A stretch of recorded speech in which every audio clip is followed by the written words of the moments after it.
제21장. 이스라엘 사람들이 미스바에서 맹세하여 이르기를, 우리 중에 누구든지 딸을 베냐민 사람에게 아내로 주지 아니하리라.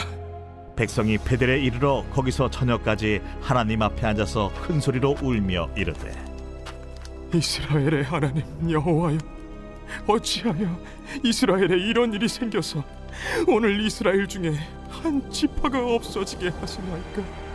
하더니 이튿날에 백성이 일찍이 일어나 거기에 한 제단을 쌓고 번제와 화목제를 드렸더라. 이스라엘 자손이 이르되, 이스라엘 온 지파 중에 총회와 함께하여 여호와 앞에 올라오지 아니한 자가 누구냐? 이는 그들이 크게 맹세하기를 미스바에 와서 여호와 앞에 이르지 아니하는 자는 반드시 죽일 것이라 하였습니다. 이스라엘 자손이 그들의 형제 베냐민을 위하여 뉘우쳐 이르되, 오늘 이스라엘 중에 한 지파가 끊어졌도다. 그 남은 자들에게 우리가 어떻게 하면 아내를 얻게 하리요? 우리가 전에 여호와로 맹세하여 우리의 딸을 그들의 아내로 주지 아니하리라 하였도다. 이스라엘 지파 중 미스바에 올라와서 여호와께 이르지 아니한 자가 누구냐? 하고 본즉 야베스 길르앗에서는 한 사람도 진영에 이르러 총회에 참여하지 아니하였으니 백성을 계수할 때에 야베스 길르앗 주민이 하나도 거기에 없음을 보았습니다. 회중이 큰 용사 12,000명을 그리로 보내며 그들에게 명령하여 이르되, 가서 야베스 길르앗 주민과 부녀와 어린아이를 칼날로 치라. 너희가 행할 일은 모든 남자 및 남자와 잔 여자를 진멸하여 바칠 것이니라 하였더라. 그들이 야베스 길르앗 주민 중에서 젊은 처녀 400명을 얻었으니 이는 아직 남자와 동침한 일이 없어 남자를 알지 못하는 자라. 그들을 실로 진영으로 데려오니 이곳은 가나안 땅이더라. 할렐루야. 오늘 하나님의 말씀은 사사기 21장 1절부터 12절까지 말씀입니다. 오늘 말씀의 제목은 심판의 주체는 우리가 아닙니다 입니다. 이스라엘판 6.25는 이스라엘 11지파의 승리로 귀결됩니다. 하나님께서는 그래도 심각한 타락성을 보인 베냐민 지파를 끝내는 심판하시죠. 전쟁에서 승리한 이스라엘은 미스바에 모여서 또 흥분한 상태에서 사고를 칩니다. 바로 베냐민 지파를 멸망하게 할 계책을 승인한 것인데요. 이 전쟁에서 살아남은 베냐민 지파 총각은 600명입니다. 그런데 이들에게 이스라엘 자손은 딸을 주지 않겠다는 맹세를 한 것이죠. 그런데 이 여파가 생각보다 큽니다. 왜냐하면 하나님께서는 가나안 백성과 통혼을 허락하지 않으시거든요. 그러니까 베냐민 지파에게 이스라엘 자손들이 딸을 주지 아니하면 베냐민 지파는 그냥 멸망해버리는 거예요. 사실 이스라엘 백성들의 처사는 이해하지 못할 수준은 아닙니다. 저도 딸 가진 아버지이기 때문에 아무에게나 딸을 시집 보낸다는 것은 상상할 수가 없는 일이죠. 이른바 성적 타락의 모습을 보인 베냐민 지파에게 딸을 주기 어렵다는 말씀입니다. 그런데 이 문제는 그렇게 성급하게 결정할 문제는 아니었습니다. 지난주에 우리가 말씀을 나눴듯이 이 전쟁은 단순히 베냐민 지파의 비류들이 레위인의 첩을 능욕하여 죽인 사건, 그 사건만으로 일어난 것은 아니라는 것이죠. 그 전에 레위인의 타락이 있었다는 것을 우리는 기억을 해야 됩니다. 이 동족 상잔의 비극은 한쪽만 잘못이 아니라는 것입니다. 늘 그렇듯이 잘못은 한쪽에만 있지는 않습니다. 박수도 손바닥이 마주쳐야 소리가 나죠.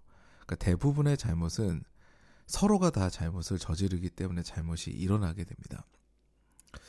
너희가 잘못했으니 우리가 심판하겠다라는 논리부터 잘못됐다는 것이에요. 누가 누구를 판단합니까? 죄인이 죄인을 판단할 수 없죠. 그래서 죄인이 죄인을 판단하는 그런 모습, 그러니까 심판하는 모습이 나왔더니 어떤 결과가 벌어집니까? 12지파의 언약 백성으로서의 모습이 깨어지게 됩니다. 자신들이 하나님의 복으로부터 떨어지게 되는 그런 결과를 가져오게 된 것이죠. 이에 사태의 심각성을 깨닫게 된 이스라엘은 궁여지책을 강구하게 됩니다. 그중 하나가 오늘 본문에 등장하는데요. 이 미스바 총회에서 결정된 사항이 사실 두 가지입니다. 하나는 살아남은 베냐민 지파 일원들에게 이스라엘 딸들을 아내로 주지 않겠다. 이 결의사항이고요. 또 하나는 미스바 총회에 불참한 자들을 징계하겠다라는 것이 또 하나의 결의사항입니다. 그래서 이스라엘은 두 번째 결의사항을 살핍니다. 누가 안 왔나 출결을 점거해보니 길르앗 야베스 주민들이 미스바에 한 사람도 올라오지 않은 거예요. 옳다구나 한 이들은 길르앗 야베스로 가서 그것을 이방인 성읍 다루듯이 진멸하고 처녀 400명을 강탈해 와서 베냐민 지파에게 줍니다. 산술적으로 베냐민 지파의 3분의 2에게 짝을 찾아주는데 성공한 것이죠. 구덩이를 일단 파면은요, 이 구덩이를 메우기 위해서는 다른 구덩이를 파야 됩니다. 구덩이를 메울 능력이 없는 유한한 존재가 바로 인간이기 때문에 인간이 자신의 죄를 가리려 하니까 결국 다른 죄를 저지르게 되는 것이에요. 애꿎은 길르앗 야베스 거민들이 죽게 되고요. 내일 다룰 본문에서는 딸을 강탈당하는 그런 사람들도 생깁니다. 어이가 없는 일이 연속적으로 일어나게 되는 거죠. 무엇이 문제입니까? 구덩이를 메꿀 수 있는 분은 유일하게 한 분이십니다. 하나님이시죠. 우리는 그것을 메울 능력이 없어요. 하나님께서 해결하시기 전에는 구덩이는 그대로 있을 수밖에 없습니다. 그 구덩이를 메우기 위해서는 다른 구덩이를 파야 되거든요. 우리는 해결할 수 없는 존재라는 것입니다. 그런데 우리는 우리의 기준과 판단대로 행동을 합니다. 서로를 정죄하고 해결 방법을 모색하지요. 오늘 베냐민 지파의 멸망은 이 판단의 산물입니다. 한국교회에서도 이런 성향들이 보입니다. 믿음의 연조가 쌓이고 하나님을 만나게 되면요, 사랑과 포용이 생기기보다는 그 율법적인 기준으로 남을 재단하기 바쁜 그런 상황들이 많이 생깁니다. 근데 여러분, 심판은 우리의 몫입니까? 우리의 몫이 아닙니다. 우리가 구덩이를 메우려고 하면은요, 또 구덩이 파야 돼요. 한 문제 지적하면은요, 다른 문제가 수면 위로 떠오릅니다. 그렇기 때문에 정죄와 판단보다는 사랑이 중요한 겁니다. 여러분이 손가락을 다치시면 그 손가락을 치료하시나요? 아니면 잘라버리시나요? 당연히 치료하겠죠. 이 손가락 이게 다쳐가지고 피가 가고 나고 불편하니까 잘라버려야겠다. 이런 사람이 어디 있습니까? 물론 도저히 가망 없는 상황이고 그 손가락으로 인해서 온몸이 죽게 되는 상황이 된다면은요, 그렇게 된다면 다른 선택을 해볼 수 있겠죠. 근데 그전에는 당연히 치료가 먼저입니다.